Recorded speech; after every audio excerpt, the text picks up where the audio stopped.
Salut à tous, je suis très contente de vous retrouver aujourd'hui dans cette nouvelle vidéo. Je sais, on est samedi et aujourd'hui c'est un update, que voulez-vous. La semaine dernière j'étais malade, le week-end c'était le salon du livre, donc j'ai pas eu le temps de filmer cette vidéo avant, donc changeons les bonnes habitudes. Aujourd'hui je vais vous parler du coup de mes dernières lectures du mois de novembre et on attaque tout de suite avec l'épisode 2 de Love by the Stars de Fanny André. Je vous avais prévenu, je ne vais pas trop m'étendre sur le sujet, je vais vous en dire le strict minimum, puisque je ferai une vidéo vraiment où je vous parlerai du roman dans son entièreté. Pourquoi du roman dans son entièreté? Tout simplement parce que Love by the Stars, c'est la réédition d'un roman de Fanny André. Elle le réédite sous format épisodique, donc on va avoir, je crois que c'est à raison de tous les 15 jours à peu près, un épisode qui va sortir avec une partie de ce roman, puisqu'à la fin ça forme évidemment un tout, dans l'idée. Format que je lis très très peu, généralement j'attends que tous les épisodes soient sortis et je lis tout d'un coup, voilà. Et je me suis rappelé pourquoi avec cet épisode 2, c'est que j'étais complètement larguée au tout début, j'ai eu vachement de mal à rentrer dedans. Je vous rassure, ça a duré que quelques pages et après c'était bon, c'était reparti. À partir du moment où j'ai recommencé à apprivoiser les personnages que je commence de plus en plus à apprécier, ça allait comme sur des roulettes. J'ai beaucoup aimé cette deuxième partie. Je m'attache de plus en plus aux personnages parce que dans le le premier épisode plutôt, je trouvais qu'on restait quand même à beaucoup survoler les personnages. Voilà, là j'ai aimé le fait que l'héroïne se creuse un peu plus, elle se dévoile un peu plus, et j'ai aimé la manière dont c'était rendu, mais je ne vous en dis pas plus. Je vous invite par contre évidemment à aller acheter l'épisode 1, l'épisode 2, à précommander les autres épisodes, comme ça en plus vous les aurez en temps réel. Voilà, et je vous invite également, pourquoi pas, à vous abonner à mon Insta, puisque sur Instagram je vous en parle un petit peu plus quand même, un petit peu plus dans le détail. Par contre sur Instagram je pense pas que je ferai un post qui reviendra sur tout, je verrai selon mon avis général de cette histoire. On verra si j'estime que c'est nécessaire. En tout cas, si vous voulez à mon avis un petit peu plus détaillé sur ce que j'ai aimé ou non, enfin surtout ce que j'ai aimé d'ailleurs, dedans, vous pouvez les retrouver sur Instagram, donc n'hésitez pas à aller me suivre. Voilà. Ensuite, j'ai eu la chance de recevoir les nouvelles qui formaient le recueil de romances de Noël, Noël autour du monde. Il y avait 4 nouvelles. Je connaissais 2 des autrices, enfin j'ai déjà lu 2 des autrices. Il y en a une, je la connaissais de nom sans l'avoir lue, et l'autre, je la connaissais pas du tout. On a 2 romances MM, donc des romances entre hommes, et 2 romances FM, donc entre hommes et femmes. Vous l'aurez compris par vous-même parce que vous êtes grand. FF c'est entre 2 femmes, il n'y en avait pas dans ce recueil, mais ça aurait pu être le cas, et d'ailleurs pourquoi pas la prochaine fois en faire un avec 6 nouvelles, 2 de chaque possibilité, ça peut être très sympa aussi. En tout cas, on avait la possibilité, quand on demandait le service presse, de le demander soit avec une nouvelle, 2 nouvelles, 3 nouvelles, 4 nouvelles. Moi j'ai demandé les 4 parce que j'étais très curieuse. C'était un recueil qui était disponible en édition très limitée dans une box de Noël. Voilà, désormais chaque nouvelle est disponible à l'unité directement. Vous pouvez les retrouver sur Amazon. Généralement, elles sont disponibles en brochet et e-book, parfois même en relié. Voilà, vous avez toutes les cartes en main, vous n'avez plus qu'à y aller. Je vous mettrai évidemment les petits liens dans la barre d'infos. Je ne sais pas d'où sortait ce faut vraiment que j'arrête. Bref, la première nouvelle que j'ai lue, il s'agit de Jusqu'à ce que la neige cesse de tomber de F.V. Estier. J'espère que je n'ai pas écorché le nom parce que c'était l'autrice que je ne connaissais pas. J'ai eu envie de commencer avec elle, d'une part parce que je commençais par une autrice que je ne connaissais pas. Je trouvais que c'était assez sympa de débuter ce recueil avec quelqu'un dont j'ignorais complètement tout, puisque je pense que certains de ses romans, je les ai déjà vus passer, mais sinon je n'en ai jamais lu, puisqu'elle écrit principalement du MM, et que ce n'est pas du tout ce que je lis d'habitude. Je n'ai rien contre, évidemment, mais c'est pas du tout le genre vers lequel je vais en termes de romance. J'en ai déjà lu, mais très peu, et c'était il y a assez longtemps, depuis j'en ai pas relu principalement, sans doute parce que je m'identifie peut-être un peu moins que dans une romance MF, puisque c'est plus ce que moi je vais vivre de mon côté. Voilà. Mais je trouve que c'était assez sympa, et en l'occurrence j'ai vraiment beaucoup aimé cette nouvelle, elle fait partie de mes 2 préférées. Voilà. Dans cette histoire, on va suivre Easton qui est bloqué, alors je ne sais plus si c'est à Toronto. Je crois que c'est à Toronto, mais je me trompe peut-être. Enfin bref, il est bloqué par la neige, il ne peut pas prendre l'avion, et sa sœur, pour qu'il puisse la rejoindre pour les fêtes, va lui proposer une solution qui lui plaît moyennement, puisqu'il va devoir se retrouver à faire un petit road trip en voiture pour les rejoindre avec son non, pas son beau-frère. Le frère de son beau-frère. Comment on appelle ça, le frère d'un beau-frère ? Bref, avec le frère de son beau-frère, qui n'est autre que Maddox, un hockeyeur, de qui il a été très proche fut un temps, mais depuis quelques années ce n'est plus du tout le cas, et les retrouvailles vont être houleuses. J'ai beaucoup aimé j'aime beaucoup moi le côté enfin ce genre de situation avec ce pardon en fait hein, qu'on essaye de se donner. J'ai aimé le côté road trip également. Franchement j'ai trouvé que c'était très sympa comme nouvelle, je me suis éclatée, j'ai bien aimé ce côté... En fait sur les 4 nouvelles, et ça je pense que je vais le redire, c'est pour ça que je précise que c'est sur les 4 nouvelles, j'ai aimé ce côté instant de vie en fait. J'ai aimé le fait d'avoir l'impression de voir des personnages et de croire à cette histoire. Quand j'ai vu que c'était des nouvelles de Noël, j'avais un petit peu peur parce que je me disais ça va être... Enfin j'ai du mal à croire à des histoires d'amour qui vont se créer sur une nouvelle. En l'occurrence ça marchait très bien, là on avait 2 protagonistes qui se connaissaient déjà et qui du coup se retrouvaient à devoir cohabiter ensemble alors qu'ils n'en avaient pas envie pendant un temps donné qui pouvait être plus long puisqu'on rappelle on est en tempête de neige etc. J'ai beaucoup aimé cette dynamique, j'ai trouvé que c'était très bien écrit, c'était très sympa et même si c'est un genre que je ne lis pas particulièrement en termes de romance, bah franchement moi j'ai beaucoup aimé, ça m'a même donné envie d'en lire d'autres donc franchement carton plein pour cette nouvelle qui se lit toute seule, voilà. La deuxième nouvelle que j'ai lue, je me suis attaquée du coup à l'autre nouvelle MM parce que j'étais dans l'ambiance. Il s'agit de Noël à Édimbourg avec un inconnu d'Amélie Astier. Et franchement, pareil, j'ai pas mal aimé. C'est pas ma préférée, enfin c'est pas, elle fait pas partie de mes 2 préférées, mais franchement c'était très sympa. On va y suivre Thomas et Fergus qui se retrouvent coincés entre guillemets à Édimbourg pour les fêtes. Ils sont tous les deux sur une appli de rencontre qui va proposer tout simplement aux personnes qui sont seules pour les fêtes de les passer ensemble, de passer le réveillon avec la personne en mettant des petites règles de jeu entre guillemets, style t'es obligé d'acheter un cadeau à quelqu'un, t'es obligé de faire ce, enfin tu vois, voilà des petits trucs un peu sympas. Ils vont tous les deux se prêter au jeu et comme ils ont matché ensemble, bah forcément c'est tous les deux qu'ils vont se rencontrer et passer les fêtes. Ce que j'ai beaucoup aimé c'est que Thomas étant un français et Fergus un écossais pure souche, on va découvrir vraiment Édimbourg et c'était super sympa. Je trouve que des 4 nouvelles, c'est celle qui représentait le plus le Noël autour du monde. Ils se retrouvent dans un marché de Noël, Fergus fait goûter à Thomas des spécialités culinaires, ils vont faire des activités en lien avec Édimbourg, etc. Et j'ai trouvé ça super sympa. Encore une fois, le format nouvelle est pas du tout dérangeant et je trouve même que c'est celle qui a la rigueur, sur lequel en fait on a vraiment le sentiment d'avoir un début et une fin et de croire à ce moment suspendu dans le temps. Le fait encore une fois d'avoir une rencontre de personnes qui se rencontrent, on n'a pas des grands sentiments, on a juste 2 personnes qui se rencontrent, ça match et c'est cool quoi. Voilà, on a vraiment ce sentiment de 2 personnes qui vont tomber l'une sur l'autre et puis qui vont, ma foi, s'apprivoiser, bien se plaire, faire connaissance et c'est très sympa à voir, très sympa à lire et encore une fois le voyage à Édimbourg, je me revois relever la tête de ma lecture et dire à mon chéri oh, faut qu'on aille à Édimbourg, hein, ça a l'air trop bien. Donc voilà, c'est que pour moi le taf il est fait à 200% et la romance était très sympatoche, j'ai beaucoup aimé voir, en fait c'est tout simplement les prémices d'une romance, hein. On a vraiment l'impression de voir ces 2 jeunes gens qui se rencontrent et puis qui ma foi se kiffent bien quoi et c'était plutôt sympa. Ensuite, je suis passée à la nouvelle d'Alison Germain, que je connais déjà comme autrice, puisque c'est celle qui a écrit la saga des Chroniques Homérides. Je l'ai rencontrée d'ailleurs à Montreuil et c'était vachement sympatoche de pouvoir prendre le temps de discuter avec elle et de me faire dédicacer le tome 3 du souffle de Minas, des Chroniques Homérides que je n'avais encore pas acheté et que j'ai très hâte de lire. Bref, sa nouvelle... Alors, attendez, à chaque fois j'écorche le titre, j'espère que je vais pas le faire parce qu'évidemment j'ai oublié mon cahier donc j'ai pas mes notes.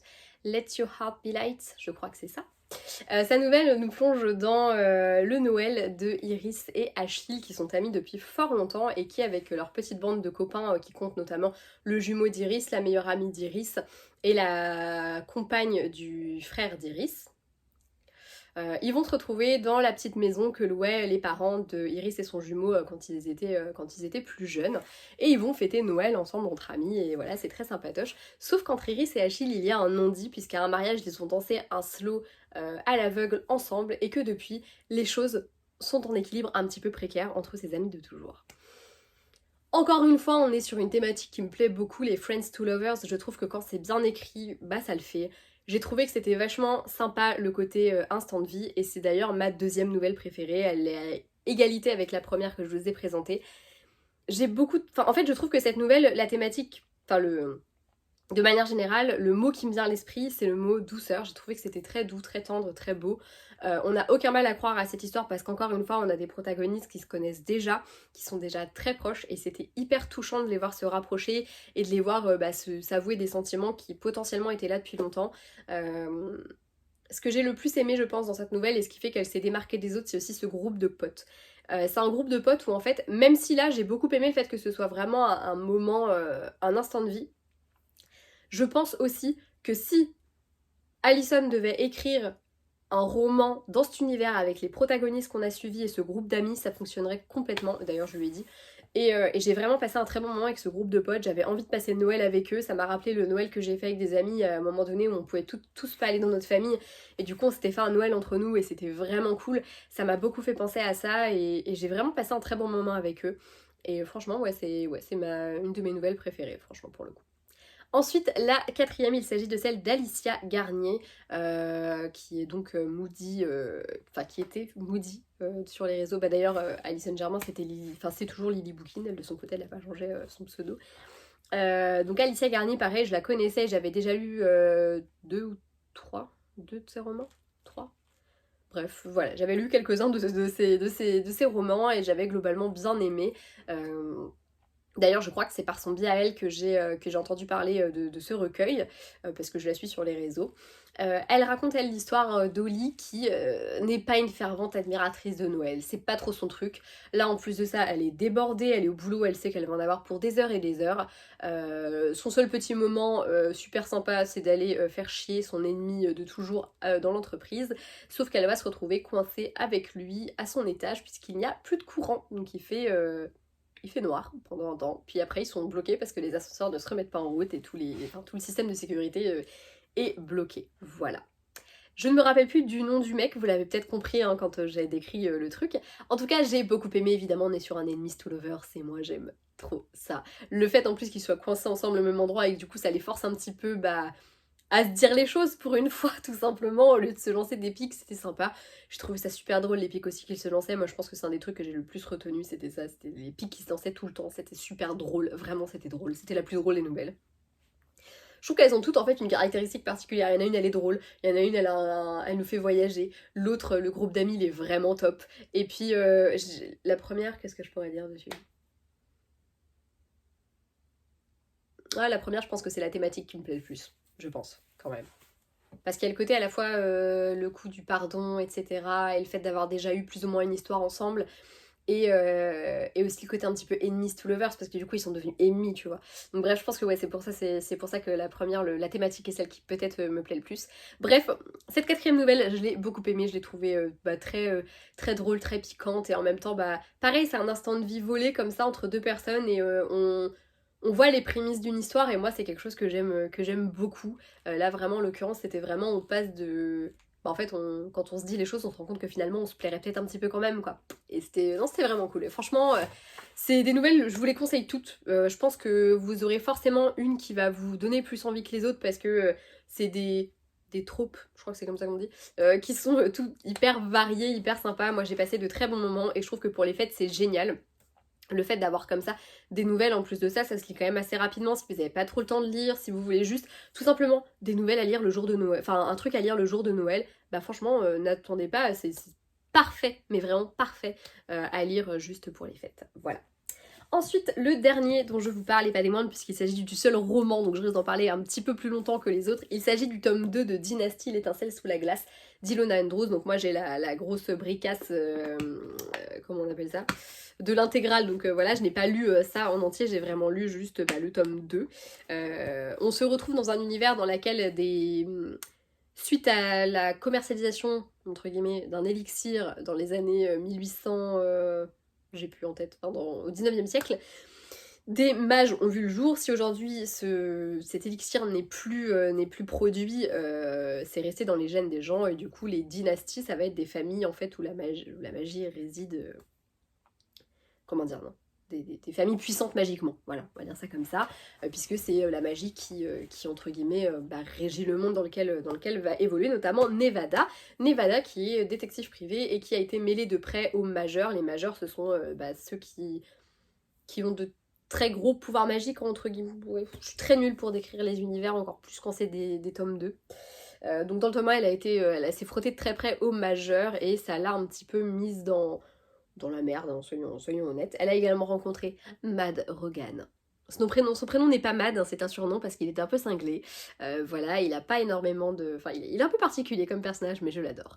Ce second tome, je l'ai adoré. J'ai beaucoup aimé le fait qu'on se rende compte qu'il y ait des... Comment on appelle ça? Bref, il y a des choses sous-jacentes qu'on n'avait pas vu venir qui se construisent petit à petit. On se rend compte qu'il y a des complots, c'était le mot complot, beaucoup plus vastes que ce qu'on imagine, et que les petites affaires, déjà dans le tome 1 on s'était rendu compte qu'il y avait beaucoup plus que juste ce qui se passait à l'instant T, qu'entrer en ligne de compte, il y avait vraiment de vrais enjeux derrière. Là on en a encore plus conscience, l'enquête sur laquelle va être mise Nevada c'est pareil, ça va mettre à jour plein de petits complots et des enjeux beaucoup plus vastes que ce qu'elle imagine à la base, et c'est vachement intéressant. J'ai encore plus aimé le personnage de Nevada dans ce tome 2, je trouve elle se dévoile complètement et elle évolue énormément aussi. Alors elle, je pense qu'elle aurait tendance à se dire qu'elle n'évolue pas que en bien, mais en tout cas j'ai vraiment aimé le personnage qu'on découvrait, et surtout j'ai adoré sa relation avec Mad Rogan, Connor Rogan pour les intimes. J'ai beaucoup aimé ce lien avec ce personnage, toujours également le lien familial qui est très très fort. L'enquête elle est vachement intéressante. Et puis encore une fois, là on a vraiment des choses qui se mettent à jour qui font peur et en même temps qui sont hyper addictives. Là j'ai qu'une hâte, c'est de lire le tome 3. En plus de ça, le 4 et 5 sont sortis, ou le 5 va bientôt sortir en tout cas. Donc je pense que voilà, je pense que cette saga ne fera pas long feu en 2023, laissez-moi vous le dire. Je vais peut-être me garder quand même le tome 3 pour le début d'année, et puis après j'attaquerai la suite dans la foulée je pense, et j'ai assez hâte parce que franchement j'ai passé un très bon moment de lecture, c'est hyper dynamique, l'univers est hyper intéressant, je pense que c'est vraiment le gros point positif de tout ça, c'est un univers qui est très complexe et très intéressant à la fois, on n'est pas perdu, je trouve que c'est globalement bien expliqué et on n'a aucun mal à imaginer comment c'est fait et comment ça fonctionne.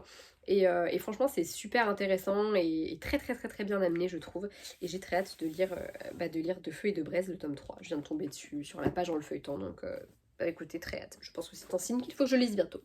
Voilà, en tout cas je vous conseille vraiment cette saga, c'est très sympa. Si vous avez lu les autres sagas d'Ilona Andrews, n'hésitez pas à me donner votre avis dessus parce que je pense que je vais me les faire. J'aime vraiment beaucoup le world building en fait autour de Dynasty, et je me dis que si c'est la même chose dans ces autres romans, si c'est aussi bien construit, j'ai envie de découvrir ça.